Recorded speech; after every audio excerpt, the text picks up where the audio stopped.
Hello দর্শক, আমি একটা দাদা বলতেছি। জামাই গেছে শ্বশুর বাড়ি, যে দেখে শালাও নাই, শালিও নাই, শ্বশুরও নেই। শাশুড়ি বাসায়, জামাইকে ভাত দিয়েছে শাশুড়ি। ভাত দেওয়ার পর জামাই বলতেছে, জাম্মা আমাকে লেবু দেন। মানে শাশুড়ি কী করবে এখন? লেবু তো বাসায় নেই। মনে মনে ভাবতেছে শাশুড়ি যে টাকাও নেই। মনে মনে ভাবতেছে কী করি এখন।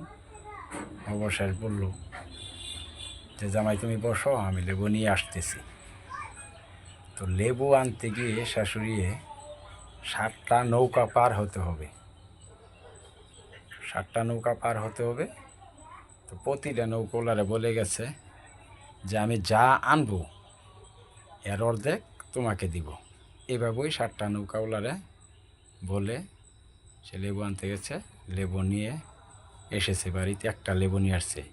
এবং 7টা নৌকাওয়ালারে লেবু দিয়ে বাসায় একটা লেবু নিয়ে আসতে কতটা লেবু লাগে এটা আপনারা কমেন্ট করে জানিয়ে দিবেন। আর যদি না হয় তাহলে আমি পরবর্তী ভিডিওতে দাদার উত্তর আমি আবার দিয়ে দিব। ওকে, আসসালামু আলাইকুম দর্শক, ভালো থাকবেন।